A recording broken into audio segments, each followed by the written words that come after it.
Hello aspirants. So welcome back to Competitive Hunters. So biology 10 days challenge. So మనం చూస్తూ మనము day 4 లోకి వచ్చేసాము. సో ఆల్రెడీ మనం digestive system, skeleton system and respiratory system cover చేసేసాము 3 days లోని. So this is the 4th day. So our today's topic is reproductive system. Okay, so నిన్న మనము రెస్పిరేటరీ సిస్టమ్ కవర్ చేసాం కాబట్టి సో ఏ స్మాల్ రివిజన్ మనం recap చేసుకున్నాము నిన్న రెస్పిరేటరీ సిస్టమ్ లో. See first question, so voice box is also called as.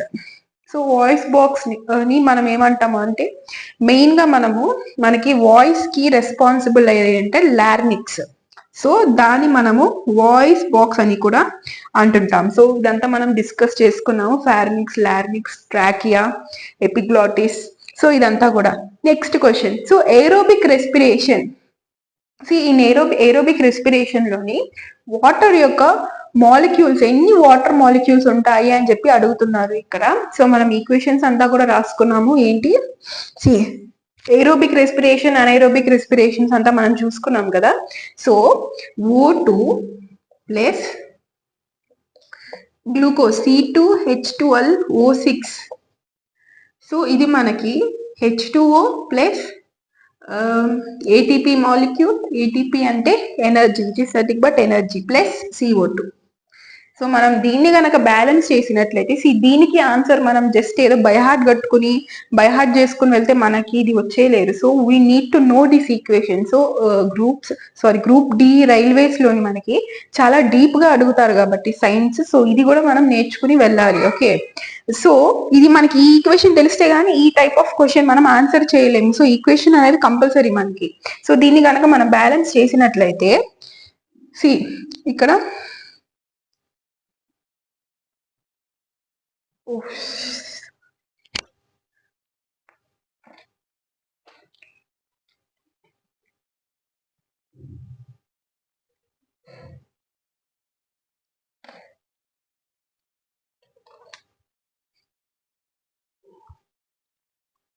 So దీన్ని గనక మనం బ్యాలెన్స్ చేసినట్లయితే ఇక్కడ 6, సో ఇక్కడ కూడా మనకి 6 and 6. సో ఇప్పుడు మనకి ఇది బ్యాలెన్స్ అవుతుంది.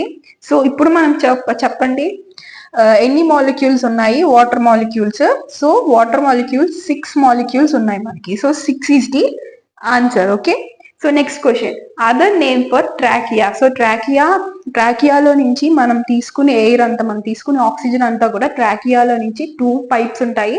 ఒకటి లంగ్స్ కి వెళ్ళే పైప్, సో దాన్ని మనం ట్రాకియా అంటాము. ఇంకొకటి ఫుడ్ పైప్ అంటాము. సో అది వచ్చేసి మన తిన్న ఫుడ్ ని స్టమక్ దగ్గరికి తీసుకెళ్తూ ఉంటుంది. సో ఎపిగ్లాటిస్ ఈ యొక్క ప్యాసేజ్ ని కంట్రోల్ చేస్తూ ఉంటుంది. నువ్వు వచ్చింది ఎవరు, ఫుడ్. ఓకే, ఫుడ్ కాబట్టి ఫుడ్ దగ్గర ఎంట్రన్స్ అనేది ఇస్తుంది. అంటే ఒక type of security guard, bouncers ఉంటారు కదా. సో అలాగా ఇది అనేది ఎయిర్ వచ్చిందా, నువ్వు ఎయిర్ కదా, సో నువ్వు ట్రాకియా ఇటు సైడ్ వెళ్ళు అని చెప్పేసి పంపిస్తూ ఉంటుంది ఎపిగ్లాటిస్ అనేది. Okay, so trachea, other name of trachea is nothing but wind pipe. ఎందుకంటే ఇక్కడ మనకి ఎయిర్ ఒక ప్యాసేజ్ జరుగుతూ ఉంటుంది ట్రాకియాలో. సో విండ్ పైప్ అని అంటాం ట్రాకియా అని. సో నేను హార్ట్ బీట్ ఎంత ఉంటుంది, సో ఇది ఈ 2 పాయింట్స్ నేను మర్చిపోయాను నిన్న చెప్పడం. సో ఇక్కడ చెప్తున్నాను. హార్ట్ బీట్ మనకి పర్ మినిట్ 70 to 72 టైమ్స్ మనకి హార్ట్ బీట్ అనేది జరుగుతూ ఉంటుంది పర్ మినిట్. అదే బ్రీతింగ్ గురించి వస్తే చాలా మంది ఆస్పిరెంట్స్ ఇక్కడ కన్ఫ్యూజ్ అవుతుంటారు హార్ట్ బీట్ అండ్ బ్రీతింగ్ కి. హార్ట్ బీట్ వచ్చేసి మనకి 70 to 72 పర్ మినిట్ అవుతుంది. కానీ బ్రీతింగ్ ఒకవేళ క్వశ్చన్ లో బ్రీతింగ్ వచ్చినా సరే హార్ట్ బీటే అని అనుకునేసి కింద ఆప్షన్స్ లో ఇది కూడా ఇస్తాడు కన్ఫర్మ్ గా. సో అక్కడ ఏం చేస్తారు, ఓకే ఇదే కదా అని చెప్పేసి సో ఇదే పెట్టేస్తారు ఆప్షన్ మనకి ఒక్కొక్కసారి. సో కాదు, breathing separate number and heart beat కి సపరేట్ నెంబర్ ఉంటుంది. సో బ్రీతింగ్ వచ్చేసి 70 to 72 టైమ్స్ మనము బ్రీతింగ్ పర్ మినిట్ బ్రీతింగ్ చేయలేము. అలా చేసుకుంటుంటే మనం బ్రీతింగే చేసుకుంటుంటాం కానీ ఇంకా వేరే ఏ పని కూడా మనం చేయలేము. Okay, just imagine 70 to 72 times మనం పర్ మినిట్ బ్రీత్ చేసుకుంటే మనకి ఎలా ఉంటుంది అని చెప్పేసి. ఓకే, సో బ్రీతింగ్ అనేది 12 to 15 టైమ్స్ మాత్రమే పర్ మినిట్ మనం చేయగలము. సో 12 to 15 టైమ్స్ మాత్రమే పర్ మినిట్, ఈ రెండు కూడా పర్ మినిట్ అనమాట. సో పర్ మినిట్ మనం చేయగలము. ఓకే, 70 to 70 టైమ్స్ మనం పర్ మినిట్ చేయాలి బ్రీతింగ్ అని అంటే ఇంకా ఇదే పనిలో ఉంటాం అనమాట మనం బ్రీతింగ్ చేసుకుంటూ. నో, సో అదనేది 70-72 కాదనమాట. సో నిన్న రీక్యాప్ అయిపోయింది, రివిజన్ అయిపోయింది నిన్న క్లాస్ సెషన్ మనకి. సో ఇప్పుడు మనం ఈ రోజు టాపిక్ రీప్రొడక్టివ్ సిస్టమ్. సో మన ఎర్త్ లోని, మన వరల్డ్ మొత్తంలోని మనం కనిపించే పాపులేషన్ అంతా కూడా, అది మేల్ కానీ ఫీమేల్ కానీ ప్రెసిడెంట్ కానీ ఎవరైనా సరే, ఓకే, సెలబ్రిటీస్ అయినా ఎవరైనా సరే, అలెగ్జాండర్ కానీ, ఓకే, ఎవరైనా సరే మదర్ యొక్క ఊమ్లో నుంచి వచ్చిన వాళ్ళే. Isn't it or not? So ఇప్పుడు మనము ఆ రీప్రొడక్టివ్ సిస్టమ్ అంతా కూడా మనము ఈ సెషన్ లో డిస్కస్ చేసుకుంటున్నాము. ఓకే, సో ఎవరైనా కొత్తగా ఉన్న వాళ్ళు ఉంటే so just subscribe the channel. Okay, you will find fantastic information, useful and exam oriented content in this channel. So okay, so first reproductive system. So మనందరికీ తెలిసిన నాలెడ్జ్, బేసిక్ నాలెడ్జ్ అందరికీ ఉంటుంది. So చప్పట్లు ఎలా అయితే 2 hands తో కొడితేనే మనకి చప్పట్లు వస్తాయో, సౌండ్స్ వస్తాయో, సో అలానే ఒక మేల్ అండ్ ఆల్సో ఒక ఫీమేల్ కలిస్తేనే మనకి ఒక బేబీ అంటే ఇంకొక ఇన్ఫాంట్ అంటే ఇంకొక ఆఫ్ స్ప్రింగ్ యొక్క ప్రొడక్షన్ అనేది జరుగుతూ ఉంటుంది. సో దీని వెనక ఉన్న సైంటిఫిక్ ప్రాసెస్ అంతా ఏంటి అని అంటే, ఫస్ట్ మనము ఫీమేల్ రీప్రొడక్టివ్ సిస్టంలోని ఈ ఎగ్, సో మేల్స్ లో ఎలా అయితే మనకి స్పర్మ్స్ ఉంటాయో, so that is sperm cells. So ఈ సెల్స్ వల్లే మనకి అందులోని ఉన్న డిఎన్ఏ న్యూట్రిషన్స్ వల్లే బేబీ యొక్క గ్రోత్, ఒక ఎగ్ అనేది ఫామ్ అవుతూ ఉంటుంది ఫీమేల్ యూటరస్ లోని.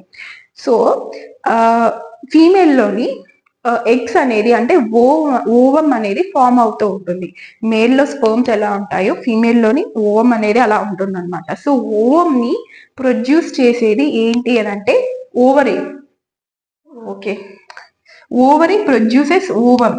ఓకే, సో ఇది ప్రొడ్యూస్ అవుతుంది. సో ఈ సైకిల్ స్టార్ట్ అంటే ఇది మనకి పుట్టక ముందే, ఐ మీన్ పుట్టిన తర్వాతే స్టార్ట్ అవుతుందా ఈ యొక్క ప్రాసెస్ ఫీమేల్స్ లోని అని అంటే నో, ఇది 14 years ఏజ్ వచ్చిన తర్వాత.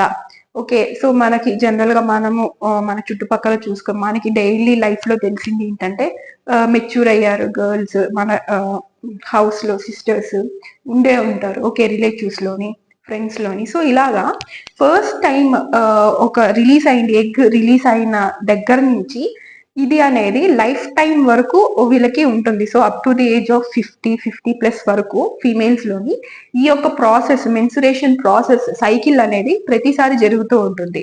సో ఇప్పుడు తీసుకున్న ఫుడ్ బట్టి గర్ల్స్ లోని, ఫీమేల్స్ లోని ఎర్లీ ఏజెస్ లోని అంటే ఆడుకునే ఏజెస్ చిన్నప్పుడే ఈ యొక్క ఎగ్ అనేది ఫస్ట్ టైం రిలీజ్ అయిపోతూ ఉంటుంది. సో ఇదంతా ఇంకా పక్కన పెడితే సబ్జెక్ట్ లోకి వస్తే, ఇది అనేది 14 years. సో ఆ స్టేజ్ ని మనం ఏమంటాము అంటే మేనార్ అని అంటాము. ఈ స్టేజ్ ని మనం మేనార్ అంటాము. 14 నుంచి 17 years as per the science. కానీ ఇప్పుడు 14 years కన్నా ముందే ఎగ్ అనేది ఫస్ట్ రిలీజ్ అయిపోతుంది ఫీమేల్స్ లోని. సో ఈ యొక్క పర్టిక్యులర్ స్టేజ్ ని మనము మేనార్ అని అంటాము. మేనోపాస్ అంటే ఈ సైకిల్ అంటే మెన్స్ట్రుయేషన్ సైకిల్, ఈ ఎగ్ రిలీజింగ్, ఓకే, ఈ మొత్తం సైకిల్ అంతా కూడా స్టాప్ అయ్యే ఏజ్ 50 and 50+. సో ఈ యొక్క ఏజ్ లోని మనకి ఆగిపోతూ ఉంటుంది అనమాట. సో ఫేస్ ని, పర్టికులర్ ఫేస్ ని మనము మేనోఫేస్ అంటాం, మేనోపాస్ అంటాము. Okay, so coming to hear, మనకి ఇక్కడ 14 years అయిన తర్వాత 14 years ఆ టైంలోని ఎగ్ అనేది రిలీజ్ అవుతుంది. సో ఓవం ని రిలీజ్ చేస్తూ ఉంటుంది. సో ఇది ఇక్కడ క్రియేట్ అయ్యి ఇక్కడ నుంచి ఇదంతా కూడా ట్రావెల్ అయ్యి దీన్ని మనం ఫెలోపియన్ ట్యూబ్ అని అంటాము. This is female reproductive system. So ఇక్కడ నుంచి మనకి ట్రావెల్ అయ్యి ఇక్కడికి చేరుతుంది, యూటరస్ కి. ఓకే, సో ఇక్కడి నుంచి అసలు కథ మనకి స్టార్ట్ అవుతూ ఉంటుంది. ఇదంతా కూడా జర్నీ చేస్తుంది అనమాట. ఓకే, సో ఇక్కడికి వచ్చిన తర్వాత దీన్ని మనము ఇక్కడ మెన్సురేషన్ పీరియడ్ అనేది మనకి స్టార్ట్ అయిపోతూ ఉంటుంది. సో ఇది ఇనిషియల్ స్టేజ్ లోని చిన్నగా ఉంటుంది అనమాట, చాలా స్మాల్ గా. సో ఇక్కడ ఏంటి, బ్లడ్ ఉంటుంది, మజిల్స్ ఉంటాయి, అన్ని ఉంటుంది అనమాట. సో చాలా చిన్నగా ఉంటుంది ఈ పర్టిక్యులర్ ఫేస్ లో. తర్వాత ఈ ఫేస్ అనేది గ్రోత్, ఓకే, గ్రోత్ వస్తుంది ఈ ఫేస్ కి. సో అలాగా ఈ యొక్క బ్లడ్ అంతా కూడా ఇంక్రీస్ అయ్యి ఒకానొక స్టేజ్ లోని, అంటే పర్టిక్యులర్లీ మీకు సైంటిఫిక్ ప్రకారం చెప్పాలి అని అంటే వితౌట్ ఎనీ డిసార్డర్స్ ఏమి లేకుండా బాడీలో ఫీమేల్స్ కి, అటువంటి పర్సన్స్ కి 14th డే, అంటే ఈ సైకిల్ స్టార్ట్ అయిన 14th day ovulation period start అయిపోతుంది 14th డేకి. సో ఓవ్యులేషన్ పీరియడ్ అంటే ఏంటి? సో ఈ పర్టిక్యులర్ టైంలోని మనకి స్పర్మ్ గనక ఇక్కడ గనక రిలీజ్ చేసినట్లయితే, ఇంటర్ కోర్స్ జరిగి ఇద్దరి మధ్య, సో ఇక్కడ మనకి బేబీ అనేది ఫామ్ అయిపోవడానికి ఛాన్స్ ఉంది. బేబీ అంటే యోగౌట్ అనమాట. ఓకే, ఫామ్ అయ్యే ఛాన్స్ ఉంది. So 14, 15, 16, so 3 days 14, 15, 16. సో ఈ 3 days లోని మనకి ఓవ్యులేషన్ పీరియడ్ అనమాట. సో ఈ 3 days లోని మనకి ఇదంతా కూడా చాలా హైగా ఉంటుంది అనమాట ఇక్కడ లోపల. సో యోగ్యోట్ ని ఫామ్ చేయడానికి, జైగోట్ ని ఫామ్ చేయడానికి.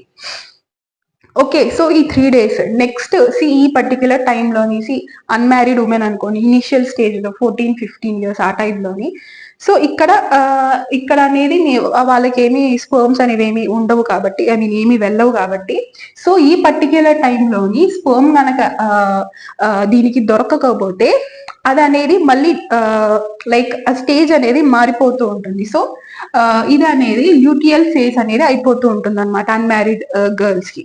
సో నెక్స్ట్ మనం మ్యారీడ్ ఫేజ్ కూడా చూద్దాము. సో ఇది అనేది ఇప్పుడు కోరం ల్యూటియం. సో ఈ పర్టిక్యులర్ దాన్ని మనము కోరం ల్యూటియం అని అంటాం అనమాట. సో ఇక్కడ ఏంటి అంటే ఇది అంతా కూడా ఇప్పుడు ఏదైతే ఇక్కడ చాలా ఎనర్జెటిక్ గా ఉంటుంది అనమాట ఓవ్యులేషన్ పీరియడ్ లోని. సో ఇక్కడ ఈ యొక్క ఓవ్యులేషన్ పీరియడ్ లోని మేల్ సెల్ దానికి రాకపోతే, అప్రోచ్ అవ్వకపోతే, ఇక్కడ నుంచి అది అనేది తగ్గిపోతూ వస్తుంది దాని యొక్క సైజు. సో అక్కడ మనకి బ్లడ్ అనేది అంతా కూడా, సో ఆల్రెడీ చెప్పాను బ్లడ్ మజిల్స్ అన్ని ఉంటుంది. సో అది అనేది ఇంక్రీజ్ అవుతూ ఓవ్యులేషన్ దాకా వస్తుంది. సో ఓవ్యులేషన్ తర్వాత నుంచి ఈ బ్లడ్ అంతా కూడా మనకి పాడైపోవడము, సో బ్రౌనిష్ గా బ్లాకిష్ గా అయిపోవడము, ఇదంతా జరుగుతూ ఉంటుంది. సో తర్వాత లాస్ట్ లోని అంటే 28th డే, ఓకే, సో కొంచెంగా అది అనేది సైజ్ తగ్గిపోతూ ఇది అనేది బయటికి వచ్చేస్తుంది. So that is called menses అంటాము, పీరియడ్స్ అంటాము. ఓకే, సో 28th డేకి ఇదంతా కూడా రిలీజ్ అయిపోతూ ఉంటుంది. So this is the process అనమాట, కంప్లీట్ ప్రాసెస్. సో ఇక్కడ నుంచి మనకి పీరియడ్స్ అప్పుడు, మెన్సెస్ అప్పుడు ఫీమేల్స్ కి క్రాంప్స్ ఉంటాయి, పెయిన్స్ ఉంటాయి. సో ఇది ఎందుకు జరుగుతూ ఉంటుంది అని అంటే, సో ఇక్కడ నుంచి అది అనేది వేస్ట్ అయిపోయింది అనమాట. సో అక్కడ మనకి మేల్ సెల్ అనేది వెళ్ళలేదు కాబట్టి, సో అక్కడ ఏ యొక్క ఫార్మేషన్ అనేది జరగలేదు కాబట్టి, జైగోట్ యొక్క ఫార్మేషన్ జరగలేదు కాబట్టి, సో ఇంకా అది వేస్ట్ అనమాట బాడీకి. ఓకే, సో అది బయటికి నెట్టేయాలి. సో వేస్ట్ మెటీరియల్స్ ఏది కూడా మన యొక్క హ్యూమన్ బాడీలో లోపల మెకానిజం అనేది ఉంచుకోదు, అన్ని పంపించేస్తూ ఉంటుంది. సో అది వేస్ట్ అయిపోయింది అనమాట. ఓకే, సో అది వేస్ట్ అయిపోయి బయటికి పంపించేస్తుంది. ఓకే, సో ఆ పంపించే క్రమంలోని ఇక్కడి నుంచి అదంతా కూడా బయటకు వస్తుంది అనమాట. సో ఈ యుటరస్ అనేది ఏం చేస్తుంది అని అంటే పుష్ చేస్తూ ఉంటుంది, దాని మీద ఫోర్స్ పెడుతూ ఉంటుంది. సో ఇది మనకి పుష్ చేయడం వల్ల మనకి ఇక్కడ అంతా కూడా స్టమక్ కింద అంతా కూడా పెయిన్స్ వస్తూ ఉంటుంది. సో అదంతా కూడా వేస్ట్ అంతా కూడా బయటికి పంపించేసేయాలి అన్న టైంలో పుష్ చేస్తూ ఉంటుంది. సో ఈ పర్టికులర్ పెయిన్స్ ని భరించలేకుండా చాలా మంది టాబ్లెట్స్ వేసుకుంటూ ఉంటారు, పెయిన్ కిల్లర్స్ ఇవన్నీ కూడా. సో ఇది ఎలా ఫంక్షన్ చేస్తుంది, లోపలికి వెళ్ళి ఎలా పనిచేస్తుంది అని అంటే, ఈ యుటరస్ పుష్ చేస్తూ ఉంటుంది కదా, అక్కడ ఉన్న ఈ కోరం లిథియం ని అంతా కూడా పుష్ చేస్తూ ఉంటుంది కదా. సో ఈ టాబ్లెట్స్ మనం మెడిసిన్స్ వేసుకున్నప్పుడు ఈ యొక్క లేయర్ యుటరస్ ఈ లేయర్ ని కొంచెం లూజ్ చేస్తుంది. సో ఇలా లూజ్ చేయడం వల్ల మనకి కొంచెం పెయిన్ అనేది పెయిన్ రిలీఫ్ గా ఉంటుంది. ఓకే, క్రాంప్స్ అనేవి కొంచెం తగ్గుతాయి. ఒకసారి 2 times యూస్ చేస్తే దట్స్ ఓకే, బట్ రెగ్యులర్ గా మోర్ టైమ్స్ ఫ్రీక్వెంట్ గా మనం రిపీటెడ్ గా ఈ యొక్క టాబ్లెట్స్ యూస్ చేస్తున్నట్లయితే ఆఫ్టర్ మ్యారేజ్ సో మిస్క్యారేజ్ అనేది జరుగుతూ ఉంటుంది. మీరు వినే ఉంటారు, మీ ఫ్యామిలీలో ఎవరికో ఒకరికి ఉమెన్స్ ఉంటారు కదా, మదర్స్ లేకపోతే సిస్టర్స్, సిబ్లింగ్స్, కజిన్స్. సో ఇలాగా మిస్క్యారేజ్ అనేది జరుగుతుంది. సో ఎందుకు జరుగుతుంది అంటే ఇక్కడే మనకి బేబీ అని అంటే జైగోట్ అనేది ఫామ్ అయ్యేది మనకి ఇక్కడ ఈ యూటరస్ దగ్గరే జైగోట్ అనేది ఫామ్ అవుతుంది. ఓకే, ఇంటర్ కోర్స్ జరిగిన తర్వాత. సో ఇక్కడ నుంచి ఎగ్ అంటే ఓవమ్ ఇక్కడ నుంచి ఫెలోపియన్ ట్యూబ్స్ నుంచి లాస్ట్ కి యూటరస్ కి వస్తుంది అనమాట. సో ఈ టాబ్లెట్స్ ఎక్కువగా కన్జ్యూమ్ చేసి ఉంటారు కదా ఆల్రెడీ వాళ్ళు. సో ఇది అనేది దాని యొక్క నేచర్ ని కోల్పోయి ఉంటుంది. సో ఇట్ కాంట్ హోల్డ్ అంటే ఇప్పుడు ఇప్పుడు మన రబ్బర్ బ్యాండ్ ఉంది. సో అది మనం యూస్ చేస్తూ ఉండి దాన్ని సాగదీస్తూ ఉంటే అది ఏమైపోతుంది, సాగిపోయి ఉంటుంది. సో ఇక్కడ ఈ జైగాట్ ఇది ఆబ్వియస్ గా దాని వెయిట్ భరించలేక, సో ఆబ్వియస్ గా కొంచెం వెయిట్ ఉంటుంది. సో ఇలా ఇది లూజ్ అయిపోవడం వల్ల అది అనేది క్యారీ చేయలేక అక్కడ మిస్క్యారేజ్ అయిపోతూ ఉంటుంది అనమాట బేబీ. సో అప్పుడు మనకి అబార్షన్స్ కి లీడ్ చేస్తుంది ఆబ్వియస్ గా ఇదంతా కూడా. ఇంకొక డిసార్డర్ ఏంటి అని అంటే ఫీమేల్స్ లోని ఇక్కడ అంటే నార్మల్ గా జైగోట్ అనేది ఇక్కడ ఫామ్ అవ్వాలి. సో కానీ ఇక్కడ యుటరస్ లో ఫామ్ అవ్వకుండా ఒక్కొక్కసారి ఫెలోపియన్ ట్యూబ్స్ లో కూడా ఫామ్ అవుతూ ఉంటుంది. సో అలా ఫెలోపియన్ ట్యూబ్స్ లో మేబీ ఇక్కడ 2 సైడ్స్ ఓవరీస్ ఉంటాయి కాబట్టి 2 సైడ్స్ నుంచి కూడా ఎగ్స్ అనేది ఓవమ్స్ అనేది ఫామ్ అయ్యి యుటరస్ కి రీచ్ అవుతూ ఉంటుంది అనమాట with help of fallopian tube. So ఇక్కడ కానీ లేకపోతే ఇక్కడ కానీ ఎక్కడైనా సరే యుటరస్ లో కాకుండా ఇంకా వేరే దగ్గర ఎక్కడైనా సరే జైగోట్ యొక్క ఫార్మేషన్ జరిగినా కూడా అప్పుడు కూడా స్కానింగ్ కి వెళ్తుంటారు. సో అప్పుడు చూసి ఇక్కడ యుటరస్ లో ఫామ్ అవ్వలేదు, సో ఇంకెక్కడో ఫామ్ అయింది బేబీ, జైగోట్ ఫామ్ అయింది, సో ఇది ఇంకా అబార్షన్ చేసుకోవాలి అని చెప్పి సో ఇంకా మెడికల్ గా కానీ సర్జికల్ గా కానీ అబార్షన్స్ చేసేస్తూ ఉంటారు ఉమెన్స్ కి. సో ఇదంతా కూడా ప్రాసెస్. సో ఇప్పుడు మనము ఇంకా మేల్ రీప్రొడక్టివ్ సిస్టమ్ గురించి వస్తాము. ఓకే, సో మేల్స్ లోని మనందరికీ తెలుసు మేల్ రీప్రొడక్టివ్ సెల్స్ ఏంటి అని అంటే స్పర్మ్స్ అనమాట. సో ఈ స్పర్మ్స్ ని ఉత్పత్తి చేస్తుంది అని అంటే టెస్టికల్స్ అనమాట. So testicles forms the sperms in the male బాడీలో టెస్టికల్స్ స్పర్మ్స్ ని ప్రొడ్యూస్ చేస్తాయి.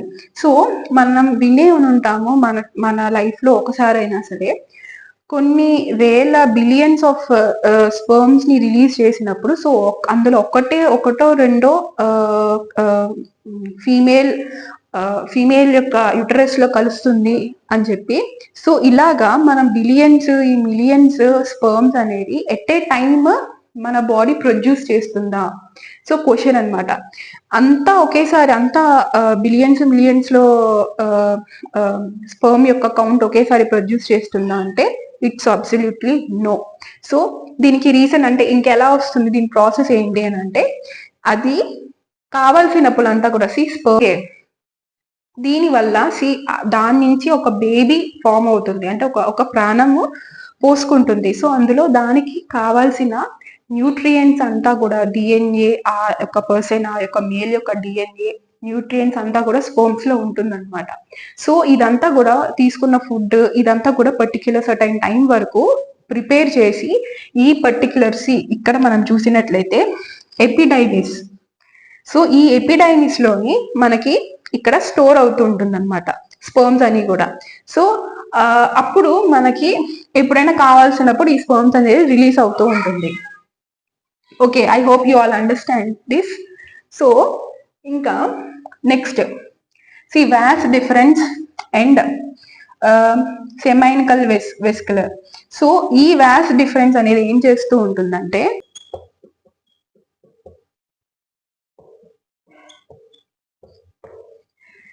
సో ఈ రెండు కలిసి ఇప్పుడు నేను ఇందాక చెప్పాను కదా దానికి న్యూట్రియంట్స్ అన్ని కావాలి ఒక జైగోట్ ఒక బేబీ ఫామ్ చేయడానికి లోని అని చెప్పి.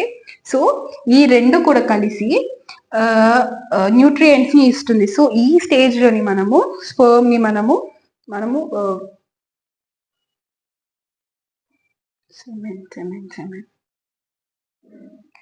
సో ఈ పర్టికులర్ స్టేజ్ లో మనము సెమెన్ అని అంటుంటాం అన్నమాట.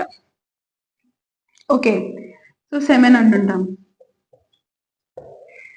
సో ఇక్కడ ఇలాగా ఇక్కడ నుంచి, సో ఇక్కడ నేను మీకు క్లియర్ గా ఎక్స్ప్లెయిన్ చేశాను. సో ఆఫ్టర్ మ్యారేజ్ ఉమెన్స్ కి ఆబ్వియస్ గా, సో ఇక్కడ అంతా కూడా ఇక్కడ నుంచి ఓవం అనేది వస్తుంది, ఇక్కడ యూటరస్ లో వస్తుంది. సో ఎప్పుడైనా సరే ప్రెగ్నెన్సీ కోసం ట్రై చేసేవాళ్ళు married persons, married womens, pregnancy రావట్లేదు, సో వీ వాంట్ చిల్డ్రన్ అని అనుకుని డాక్టర్స్ దగ్గరికి వెళ్తుంటారు. సో వాళ్ళు ఏం సజెస్ట్ చేస్తారంటే వాళ్ళని క్లియర్ గా, ఇప్పుడు ఫర్టిలిటీ సెంటర్స్ కూడా వచ్చేసాయి, టెక్నాలజీ అంతా పెరిగింది కాబట్టి, సో వాళ్ళు ఏం చేస్తారంటే వాళ్ళనంతా అబ్జర్వేషన్ లో పెట్టి వాళ్ళకి ఎప్పుడు లాస్ట్ పీరియడ్స్ ఎప్పుడు వచ్చింది, మెన్స్ట్రుయేషన్ సైకిల్ ఎప్పుడు అయింది, సో ఈ particular period, so 14, 15, 16th day వాళ్ళకి వాళ్ళ మెన్స్ట్రుయేషన్ సైకిల్ బట్టి ఇది differ from person to person. So ఎప్పుడు వస్తుంది అని చెప్పి చూసుకుని, ఓకే ఈ పర్టిక్యులర్ టైంలోని, ఇది మీకు చాలా క్రూషియల్ టైము, సో ఈ టైంలోని you have with your intercourse అనేది జరిగితే బేబీ అనేది ఫామ్ అవుతుంది అని చెప్పి వాళ్ళకి సజెస్ట్ చేయడం జరుగుతూ ఉంటుంది. నార్మల్ గా డాక్టర్స్ సజెస్ట్ చేస్తారనమాట. సో కమింగ్ టు ఈ సెర్విక్స్ ఏం చేస్తూ ఉంటుంది అని అంటే, ఇక్కడ వెజినా అంతా కూడా క్లీన్ చేస్తూ ఉంటుంది. ఒక ఆల్కలైన్ ఫ్లూయిడ్ ని పంపిస్తుంది ఇక్కడ వెజినాలోని, ఇదంతా కూడా క్లీన్ చేస్తూ ఉంటుంది. సో దీని పని అదనమాట. సో క్లీనింగ్ చేస్తూ ఉంటుంది. ఓకే, సో ఇక్కడ ఎక్కడ దాకా వచ్చాము? సో మ్యారీడ్ ఉమెన్స్ ఇలాగా వాళ్ళు ఇంటర్ కోర్స్ చేసినప్పుడు ఇవన్నీ కూడా కలిసి అక్కడ బేబీ అనేది ఇక్కడ యూటరస్ లోని ఫస్ట్ వచ్చేసి జైగోట్ ఫామ్ అవుతూ ఉంటుంది. సో దీనికి కూడా పెరిగే కొద్ది స్టేజెస్ అనేవి ఉంటుంది. ఓకే, సో జైగోట్ అనేది ఫామ్ అయిన తర్వాత, జైగోట్ తర్వాత నెక్స్ట్ ఎంబ్రాయ్ అని అంటాము దీని పర్టికులర్ పీరియడ్ తర్వాత. నెక్స్ట్ దీన్ని ఫ్యూటస్ అని కూడా అంటుంటాము.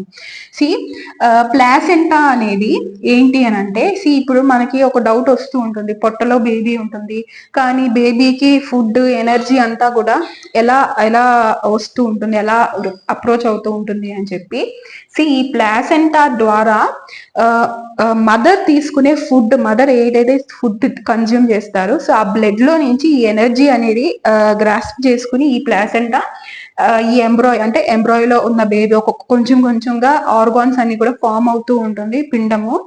ఓకే, సో ఇది ఫస్ట్ ఇనిషియల్ స్టేజ్ లో జైగోట్ అంటాము, నెక్స్ట్ ఎంబ్రాయ్ అంటాము, నెక్స్ట్ ఫీటస్ అంటాము. ఓకే, సో ఇదంతా ప్రాసెస్ కూడా మనకి ఉమెన్ యొక్క యూటరస్ లోనే జరుగుతుంది. యూటరస్ అంటే ఇక్కడ.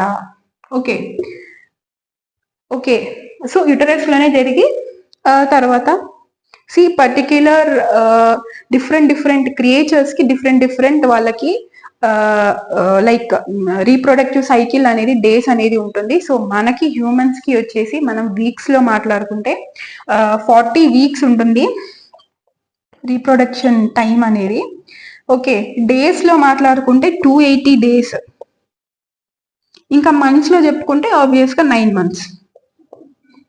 ఇది మనకి హ్యూమన్స్ కి ఇది అనేది పీరియడ్ అనమాట. సో డిఫరెంట్ క్రియేచర్స్ కి డిఫరెంట్ డేస్, డిఫరెంట్ డ్యూరేషన్ ఉంటూ ఉంటుంది. సో ఇక్కడ ఇంప్లాంటేషన్ కి వస్తే, సో ఇంప్లాంటేషన్ టర్మ్ అంటే ఏంటి అని అంటే, ఆల్రెడీ నేను ఏం చెప్పాను, ఎగ్ అనేది రిలీజ్ అయినప్పుడు ఇక్కడ విట్ హోల్డ్ అవుతూ ఉంటుంది అని చెప్పాను. సో ఇది ఎంబ్రాయ్ అనేది యూటరస్ లేయర్ కి వాల్ కి కనెక్ట్ అయ్యి స్టిక్ అయ్యి ఉన్న ప్రాసెస్ ని, ఆ యొక్క పర్టికులర్ స్టేజ్ ని మనము ఇంప్లాంటేషన్ అని అంటాము. Okay, I hope you all are getting me. So దీన్ని మనం ఇంప్లాంటేషన్ అని అంటాము. సో ఇంకా ఫర్దర్ గా మనకి చెప్పుకున్నట్లయితే, ఇప్పుడు మీరు టెక్నాలజీ అనేది పెరిగిపోతూ వచ్చేసింది మనకి. సో మూవీస్ లో మనము అనుష్క పులిశెట్టి, సో ఏంటి అని అంటే వీళ్ళు లైక్ ఎలా చెప్పాలి, స్పర్మ్స్ ని అన్ని కూడా వితౌట్ మ్యారేజ్ ప్రెగ్నెన్సీ కావాలి మాకు అని అనుకున్నప్పుడు స్పర్మ్ డోనర్స్ ఉంటారు ఫర్టిలిటీ సెంటర్స్ లోని. వాళ్ళు ఈ పర్టిక్యులర్ టైంలోని, నేను చెప్పాను కదా 14, 15, 16 అని చెప్పి, ఈ పర్టిక్యులర్ టైం వాళ్ళన్నది కూడా అబ్జర్వ్ చేసి, ఓకే ఆ స్పర్మ్ డోనర్స్ ఎవరైతే ఉంటారో మీరు మూవీస్ లో చూసి ఉంటారు, సో ఈ పర్టిక్యులర్ టైంలోని వాళ్ళకి స్పర్మ్ అనేది ఇంజెక్ట్ చేసినప్పుడు వాళ్ళు ఆబ్వియస్ గా వాళ్ళ బాడీ ఫంక్షనాలిటీ ప్రకారం జైగోట్ అనేది ఫామ్ అవుతూ ఉంటుంది వాళ్ళ యొక్క యూటరస్ లోని. ఓకే, సో హియర్ ఇక్కడతో మనకి అయింది. సో ఇంకా నెక్స్ట్ మనకి ఏదైతే ఉంది ఏముంది అని అంటే డిఫరెంట్ టైప్స్ ఆఫ్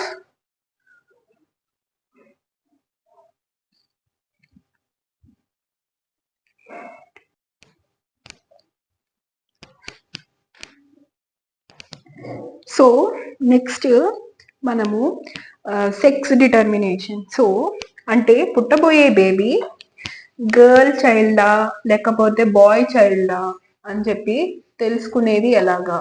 సో యాక్చువల్గా దీని వెనక ప్రాసెస్ ఏంటి అంటే గర్ల్ ఎలా ఫామ్ అవుతుంది, ఓకే, సో బాయ్ చైల్డ్ ఎలా ఫామ్ అవుతుంది అని చెప్పి మనం చూద్దాము సైంటిఫికల్ గా. మన ఇండియాలో సెక్స్ డిటర్మినేషన్ అనేది ప్రెగ్నెంట్ టైంలోని ఇట్స్ క్రైమ్ అనమాట. ఓకే, అదర్ కంట్రీస్ లో అదేమి క్రైమ్ కాదు. వై? బికాస్ మన ఇండియాలోని అమ్మాయి ఆడపిల్ల అని చెప్పి తెలిస్తే దే ఆర్ కిల్లింగ్. సో ఇక్కడ మదర్ యొక్క వూంబ్ లోనే గర్ల్ చైల్డ్ ని అందరినీ కూడా కిల్ చేసేస్తున్నారు అని చెప్పి సో మన ఇండియన్ గవర్నమెంట్ ఏం చేసింది అంటే సో సెక్స్ డిటర్మినేషన్ అదొక క్రైమ్ గా పెట్టేసింది అనమాట. సో హాస్పిటల్స్ కి వెళ్ళి మేము ఎంత మనీ అయినా ఇస్తాము, మాకు గర్ల్ చైల్డ్ బాయ్ చైల్డ్ చెప్పండి అని అంటే మిమ్మల్ని ఖచ్చితంగా పోలీసులకి వెళ్ళి హ్యాండ్ ఓవర్ చేస్తారు, అక్కడ డాక్టర్స్ అక్కడ స్టాఫ్ అనమాట. So female and male.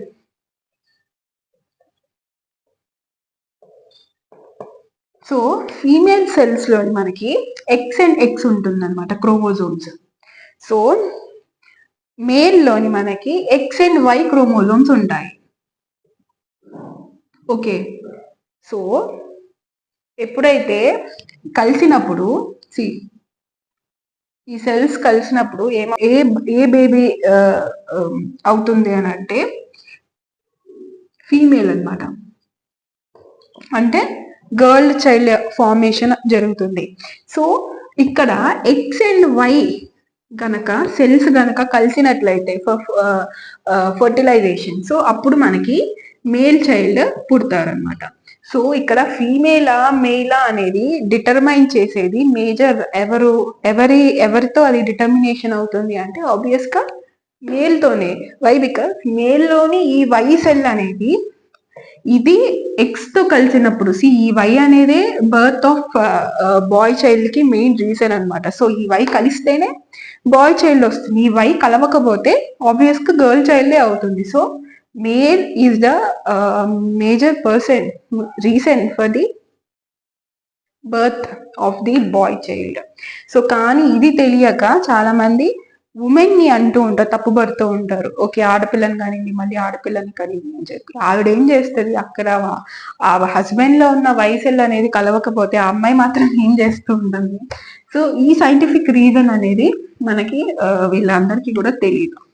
So this is process of sex determination అనమాట. So here we will end this session. So I hope this session will be useful for you. Okay, so next మనకి next class కూడా ఉంది, next day 5 sorry. So అక్కడ మనం మళ్ళీ meet అవుదాము. So stay tune to the channel. Don't forget to like, share and subscribe. Okay, so do share your feedback. So meeki session ela anpichindi anedi, whether it is positive or negative, so please share your feedback in the comment section. Okay aspirants, stay tuned to the channel. Bye aspirants, see you in the next class.